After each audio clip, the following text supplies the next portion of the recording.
다 함께 나눌 말씀의 제목은 복음으로 억울한 일 당해도, 복음으로 억울한 일 당해도라는 제목으로 예비하신 은혜를 함께 받기로 원합니다. 복음에 대해서 명확하게 이해하고 깨닫고 있습니까?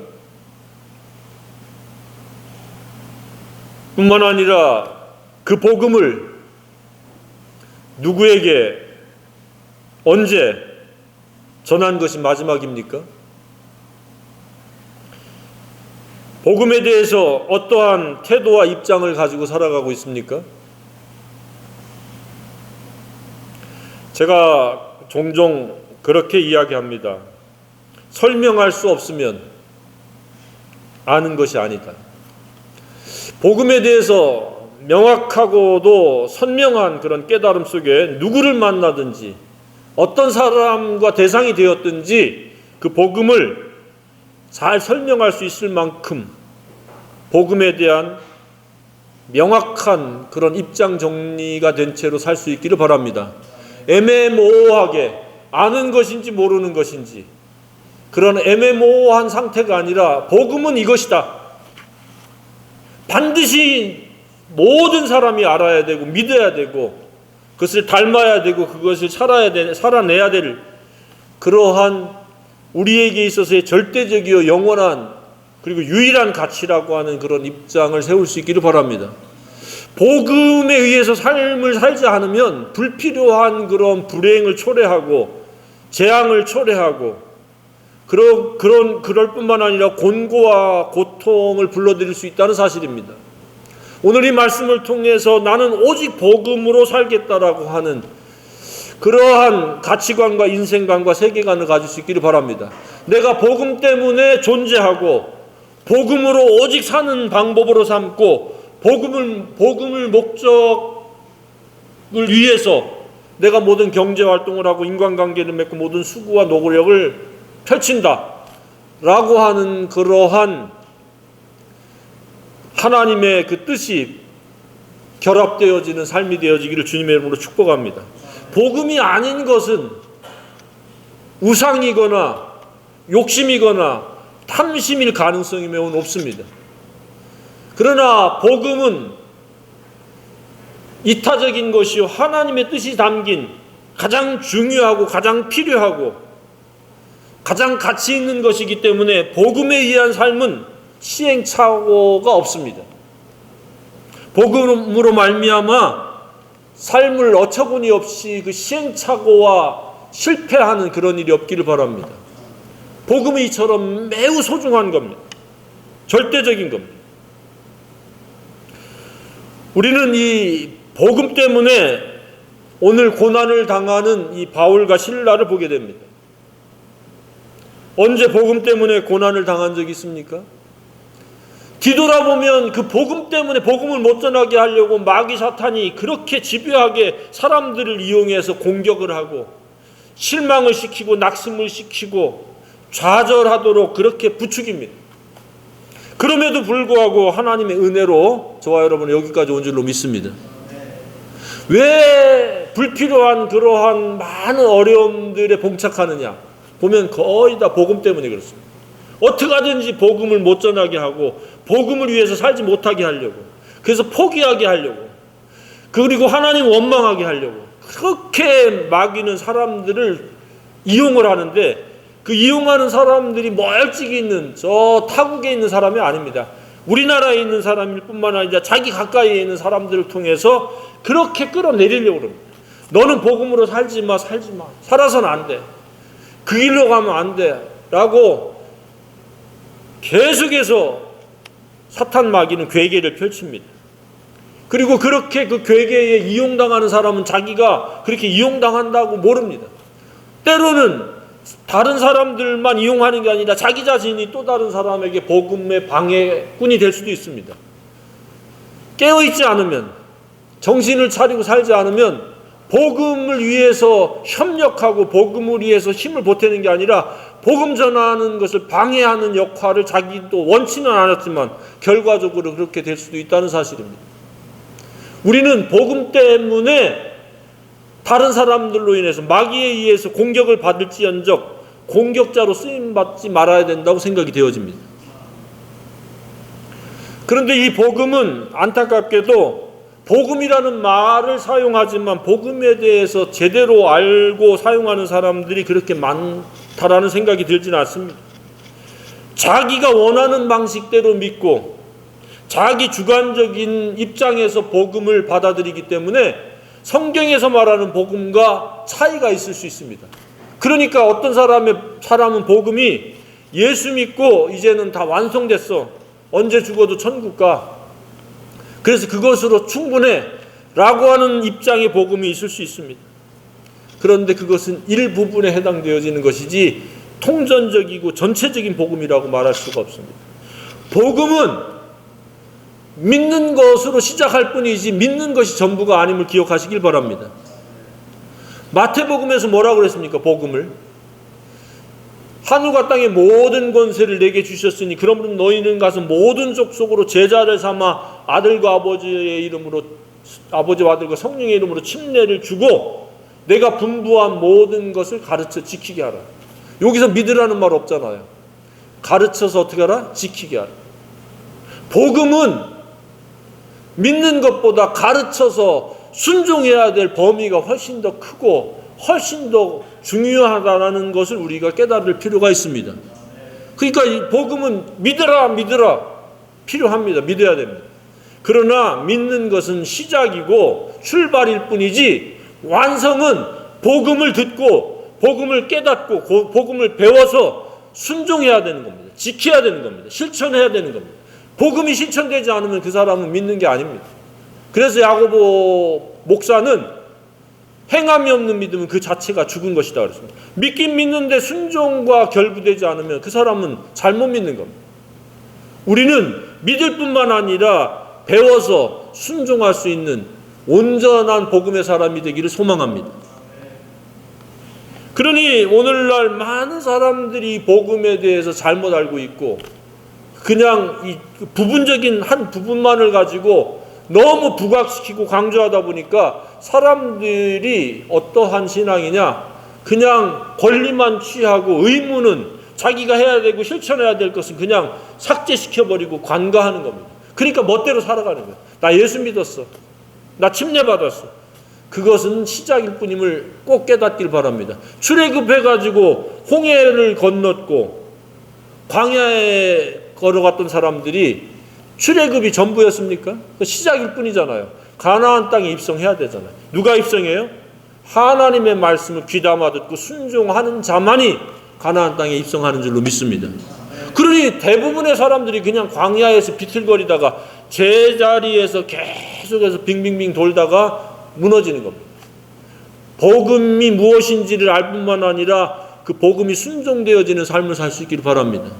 순종이 없으면 하나님은 결코 내가 원하는 대로 기도해도 응답받지 않습니다. 그냥 하나님과 분리된 채로 살아가는 겁니다. 순종할 때 하나님과 연합이 있는 것이고 하나님을 기쁘시게 하는 것이고 하나님께서 그의 보상으로 말미암아 우리에게 평강을 주시고 우리로 하여금 즐거움과 기쁨이 있게 하시고 우리가 진리를 순종할 수 있도록 계속 격려하시고 동행해 주시고 함께 해 주실 줄로 믿습니다. 불순종하면서 자기 멋대로 살면서 계속 욕심으로 복음이 아닌 욕심 때문에 자기 어떤 자존감 때문에 허세 때문에 살아가면서 하나님을 이용하려고 들면 하나님은 결코 응답하지 않습니다. 계속해서 죽이고 멸망시키려는 마귀가 그 빈틈을 노려서 계속해서 허세를 부추기고 욕심을 부추기고 정욕을 부추기고 방종을 부추겨서 자기 멋대로 계속 살아가면서 하나님과 원수되어지는 상태로 살아가는 겁니다. 순종하는 자만이 하나님의 진정한 자녀요 하나님 기쁘시게 하는 그러한 신자라고 믿습니다. 하나님 기쁘시게 할 수 있길 바랍니다. 자, 오늘 본문은 이 복음과 어떠한 결부되어 있는 삶을 살아야 하는가 라고 하는 것을 우리가 엿볼 수 있습니다. 누구에게 복음을 전해져야 되는가, 그리고 복음을 전해질 때의 과정과 결과는 무엇인가 우리가 오늘 배울 수 있습니다. 바울과 실라는 기도하러 가는 곳에 가다가 점치는 귀신 들린 여종 하나를 만났습니다. 근데 귀신에 의해 가지고 여종이 막 떠들어댑니다. 그 하루 이틀 아니고 여러 날 떠들어댑니다. 하나님의 종으로서 구원의 길을 너희에게 전하는 자라, 즉 복음 전하는 자다라고 계속 떠들어대니까 바울이 굉장히 괴로워, 심히 괴로웠다 그랬습니다. 몹시 괴로웠다 그 얘기죠. 그런데 왜 당장 첫날 바로 귀신을 쫓아내지 않고 여러 날 지나서 쫓아냈을까? 많은 사람들이 그 복음의 역사를 알게 하시기 위해서 일부러 텀을 두고 바로 즉각적으로 하지 않고 그렇게 했을 가능성이 높습니다. 그리고 이 당시에 여자와 또 종이다, 여자는 숫자에 들어가지도 않는, 그러니까 인격적으로 대접받지 못하는 그런 시대였습니다. 그런데 종이다, 하나의 물건에 지나지 않을 정도로 취급받는 여종입니다. 그럼에도 불구하고 그를 역사하는 그 귀신을 사도 바울은 예수 이름으로, 귀신을 쫓아내는 것은 사람의 능력이 아니고 오직 예수 그리스도의 이름으로 쫓아내는 줄로 믿습니다. 그 능력과 그 은혜는 지금도 역사되어진다고 믿습니다. 그래서 이 바울과 실라가 이 귀신을 쫓아냈습니다. 문제는 무엇입니까? 이 여종이 귀신의 능력을 힘입어서 점을 쳐서 사람들로부터 이 복비를 받았습니다. 그런데 이 주인 입장에서는 얼마나 큰 타격이겠습니까? 이 돈줄이 끊긴 겁니다. 그래서 바울과 실라를 관에다가 고발을 한 겁니다. 그래서 바울과 실라는 복음을 전했는데 억울한 일을 당한 겁니다. 실컷 맞았습니다. 옷도 찢겨졌고 매로 쳤습니다. 그것도 깊은 옥에 갇혔습니다. 예전에는 땅굴과 같은 깊숙한 데다가. 그러니 얼마나 습하고 얼마나 열악한 환경이겠습니까?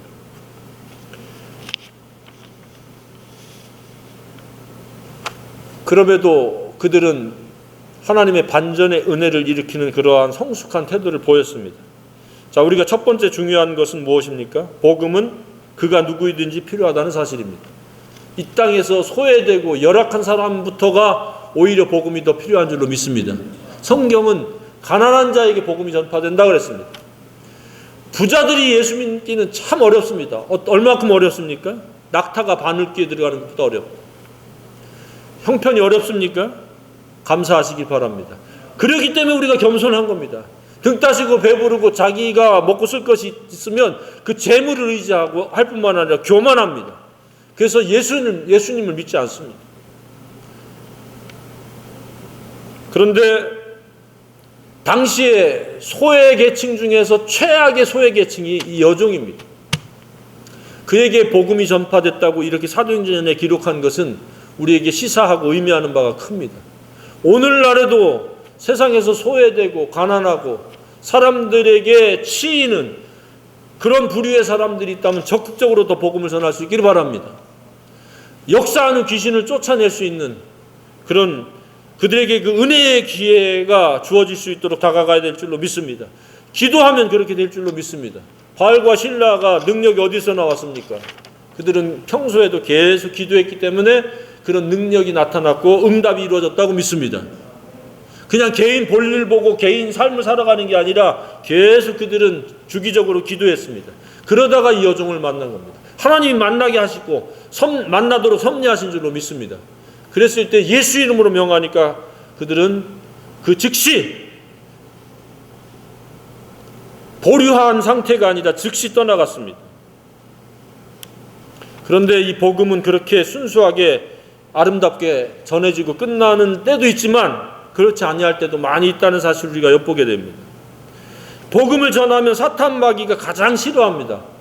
지옥의 자식이 천국의 자식이 되고 하나님과 원수된 자가 하나님의 자녀로 바뀌고 하나님 기쁘시게 하는 대상으로 바뀌니까 마귀는 자기의 어떤 영역 아래에 있는 한 인격체가 하나님께로 나아가기 때문에 굉장히 노여워하고 싫어합니다.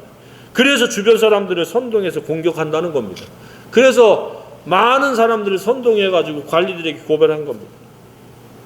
어떻습니까? 복음 때문에 공격받고 억울하고 부당한 대우를 받은 적이 있습니까? 저는 개인적으로 부지기수입니다. 교묘한 마귀가 어떻게 하든지 복음을 못 전하게 하려고, 이것을 포기하게 만들려고 무수히 사람들을 통해서, 심지어는 같은 동역자끼리도 그렇게 마음을 아프게 하는 그런 경우들도 있을 수 있습니다. 세 번째는 무엇입니까? 복음을 증거하면 부당한 박해를 당하고 억울한 일을 당할 수 있다는 사실이죠. 그럼에도 불구하고 그것을 능히 이길 그런 능력을 하나님이 주신다는 겁니다. 복음을 전하는 사람들은 복음을 전하는 능력만 주시는 것이 아니라 복음 때문에 부당한 일을 당할 때에 그 부당한 일에 매이지 않고 그 상황과 형편에 굴복하지 않고 초월할 수 있는 그러한 담대함과 그러한 성숙함도 주신다고 믿습니다. 복음을 전하지 않으니까 이리 치고 저리 치고, 이리 아픔을 당하고 저리 아픔을 당하는데, 복음을 그렇게 무시로 낮은 계층, 소외 계층에게 복음을 전하는 사람들에게는 부당한 일을 당하는 겁니다. 억울한 일을 당합니다. 그럼에도 불구하고 성숙하게 반응을 보이는데, 어떻게 성숙하게 반응을 보였습니까? 그들은 매를 맞아서 억울함에도 불구하고, 불만을 토로할 만함에도 불구하고 전혀 그들을 탓하지 않았습니다. 매를 때린 사람들을 원망하지 않았습니다. 오히려 어떻게 했어요? 25절에 한밤중에 바울과 실라가 기도하고 하나님을 찬송하매 제수들이 듣더라. 듣는 것으로 끝마치지 않았어요. 이에 갑자기 큰 지진이 나서 옥토가 움직이고 문이 다 열리며 모든 사람이 매인 것이 다 벗어진지라. 이 쇠사슬이 그냥 다 풀려버렸습니다. 복음 때문에 쇠사슬에 묶이고 옥에 갇혔고 옥문이 닫혀져 있었는데 하나님이 동시에 다 해결해 버렸습니다. 옥문이 열려버리고 쇠사슬이 열려버리고. 복음 때문에 힘듭니까? 사탄 마귀가 쇠사슬을 결박합니까? 한순간에 그것들이 다 풀리고 옥문이 열리는 그런 반전의 은혜가 있으리라고 믿습니다. 그러기 때문에 우리는 계속해서 복음을 전할 수 있는 겁니다. 이들이 만약에 불평에 사로잡히고 불만을 토로하면서 낙심돼 있고 좌절해 있고, 아니면 그것도 아니면 에라 될 대로 되다나 모르겠다, 나 복음 전했는데 왜 하나님이 이렇게 대접합니까? 라는 식의 부정적인 그러한 생각을 갖고 있었으면 아마 이런 결과는 없었을 겁니다. 그래서 우리는 어떻게 해야 됩니까? 복음 때문에, 예수님 때문에 어려움을 당한다, 힘든 일을 당한다. 그럼에도 불구하고 감사할 수 있기를 바랍니다. 그럼에도 불구하고 찬양할 수 있기를 바랍니다. 그럼에도 불구하고 계속 포기하지 말고 복음을 전할 수 있기를 바랍니다. 복음이 아닌 것 때문에 당하는 그러한 어려움과 고통은 왜 내가 어려움을 당하는지를 분별하면서 잘못한 것 때문에 하나님의 다루심 속에, 징계 속에 들어갔으면 회개하는 수밖에 없습니다. 그리고 그곳에서 벗어나서 그 일을 되풀이하지 않으면 됩니다. 그러나 복음 때문에 당하는 일이라면 하나님께서 반드시 하나님을 경험할 수 있는 놀라운 은혜를 베푸시리라고 믿습니다. 뭐라고 했습니까? 내가 분부한 모든 것을 가르쳐 지키게 하라. 보라, 내가 세상 끝날까지 너희와 항상 함께 있으리라. 하나님이 나와 함께 하시는 것을 경험할 수 있는 기회는 뭐냐? 복음을 전하는 일이라고 믿습니다. 복음을 위해서 헌신하는 일이고, 복음을 위해서 쓰임받는 그런 역할과 책임을 한다면 하나님을 놀랍게 경험할 수 있습니다. 첫 번째는 평안을 경험할 수 있습니다. 두 번째는 복음이 그 결실되는 기쁨에 동참할 수 있습니다. 내가 쓰임받는다라고 하는 영광스러운 그런 자부심의 그 은혜를 경험할 수 있습니다. 그냥 세상의 세파에 시달려서 당하는 고통은 아무도 알아주지 않습니다. 세상 모든 사람은 먹고 살기 위해서 노동을 해야 되고 땀을 흘려야 되고 이런저러한 어려움을 당합니다. 그래서 그것은 자기 몫입니다. 그러나 우리는 복음 때문에 어려움도 당하고 복음 때문에 은혜를 경험하기도 하고, 오직 복음이 삶을 이끌어가는 그런 주체의 원인이요 근거가 되어야 된다고 믿습니다. 그러면 우리는 의미 있는 억울한 일입니다. 그렇지 않으면 그냥 인간관계에서 어떠한 잘잘못 때문에 당하는 그러한 어려움들은 의미가 없습니다. 그냥 빚어지는 한 잠깐의 순간이죠. 망치와 정의 역할을 하는 거죠. 내가 덜 빚어졌으니까 모가 난 부분을 하나님께서 그 사람들을 통해서 망치로 정으로 쪼개는 겁니다. 다이아몬드는 처음부터 다이아몬드가 아닙니다. 누군가의 세공에 의해서 정과 망치의 그 아픔을 통해서 다이아몬드가 됩니다. 금은 그냥 금이 되지 않습니다. 불이라고 하는 뜨거운 고열에서 견딤이 있어야 금이 순금이 되어집니다. 은도 마찬가지입니다. 그냥 버려져 있는 것들, 쓸모없는 것들은 그런 불을 경험할 필요가 없습니다. 우리가 높이 날아가고 성숙에 이르려고 하면은 그런 불과 같은 시련도 필요하고 정과 망치도 거쳐야 된다고 믿습니다. 복음을 전하는 것도 마찬가지입니다. 더 효과적이고 생산적으로 전하기 위해서는 별의별 사람을 다 만납니다. 그래서 우리는 연단되어져 가는 겁니다. 더 담대해져 가고 더 그 능력의 놀라움을 우리가 경험하고 그 통로가 되어질 수 있습니다. 그렇지 않으면 항상 제자리에서 의미 없는 고통 속에서 살아갑니다. 우리는 의미 있는 고통으로 전환시킬 필요가 있습니다. 복음으로 살고자 하는 그런 각오와 결심을 새롭게 하시길 바랍니다. 복음이 아니면 삶은 무미건조함입니다. 허무와 헛됨으로 채워질 수밖에 없습니다. 그리고 그것이 반복입니다. 우리는 복음 때문에 허무와 헛됨이 아닌 가치와 의미가 부여되는 상급이 생기는 그런 생애가 되어야 한다고 믿습니다. 복음이 아니면 모든 것이 티끌과 재로 돌아갑니다. 복음 없이 살아간 과거의 선조들 어떻게 됐습니까?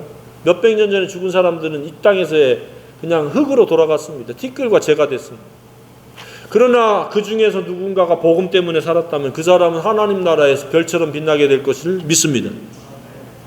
우리는 매일매일 복음과 결부해야 됩니다. 복음으로 감사하고 복음으로 기뻐하고 그리고 기회가 되는 대로 멀리 타국까지 가서 복음을 못 전할지라도 내 주변 사람들이 복음을 믿을 수 있도록 내가 전할 수 있는 대상이면 전하고 내가 전할 수 없는 대상이면 전문가에게 의뢰해서 복음을 전할 수 있도록 우리는 계속해서 시도를 멈추지 않아야 된다고 믿습니다.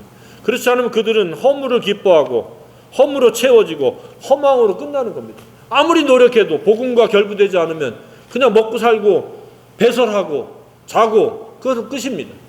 그러나 복음이 개입이 되면 우리의 수고는 의미 있는 수고로 바뀐다고 믿습니다.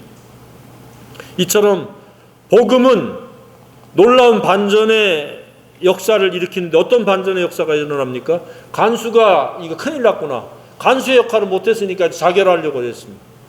그랬을 때 바울과 실라가 크게 소리질러 네 몸을 상하지 말라 그랬습니다. 그랬을 때 그가 엎드리고 무릎을 꿇고서 어떻게 해야 내가 구원을 받을 수 있습니까? 한마디로 주 예수를 믿으라 그리하면 너와 내 집이 구원을 받으리라 라고 이야기를 해서 그들에게 복음을 자세하게 전했습니다. 그래서 그들을 맞은 자리를 씻어주고 약을 발라줬겠죠. 그리고 온 가족이 다 침례를 받았습니다. 그리고 그것으로 끝나는 게 아니라 데리고 가서 집에 올라가서 음식을 차려주고 같이 먹었습니다. 그리고 온 집안이 하나님을 믿음으로 크게 기뻐하니라 그랬습니다. 복음은 어떠한 그러한 사탄의 도전에 직면할 수 있습니다. 복음을 전하지 않으면 그런 도전도 직면하지 않을 수 있습니다. 육신은 잠시 안일할 수 있어도 하나님을 경험할 수 있는 제한적인 그런 낮은 단계에서 살아갈 수밖에 없습니다. 하나님을 경험할 수 있는 크고 위대한 그런 반전의 경험이 있기를 주님의 이름으로 축복합니다. 우리는 복음 때문에 아파하고 복음 때문에 힘들어하고 복음 때문에 기도해야 되고 복음 때문에 우리는 존재하고 복음으로 삶의 방법으로 삼고 복음이 전파되기 위해서 우리에게 있는 시간과 노력과 그리고 모든 수고를 펼치면서 인간관계를 맺어야 된다고 믿습니다. 복음이 아니면 그 사람은 그 내면 세계가 텅 비어있는 죽은 자입니다. 빈 상자와 같습니다. 빈 상자에 금보자기를 씌운들 리본을 단들 그 사람 속에서 나올 수 있는 것은 허망한 허무한 빈 겁니다. 그러나 겉은 누추하고 늙어갈지라도 그 마음속에 예수 그리스도의 십자가가 있고 진리가 있으면 그것은 보화요, 금이요, 은이요, 다이아몬드 같은 보석과 같은 거라고 믿습니다. 저와 여러분의 마음속에는 이런 보화가 있기를 간절히 소망합니다. 그것은 아무도 몰라준다 할지라도 하나님께서 알아주시고 하나님께서 우리의 내면 세계를 헤아리고 계신다고 믿습니다. 저와 여러분은 복음으로 채워진다면 그것은 더 비교할 수 없는 최고의 보화인 줄로 믿습니다. 그 보화가 항상 보화되고 그 보화를 거저 받았으니까 거저 나눠주는, 그래서 더 풍성한 보화가 마음속에 쌓여지는 그런 남은 생애가 되기를 주님의 이름으로 축복합니다.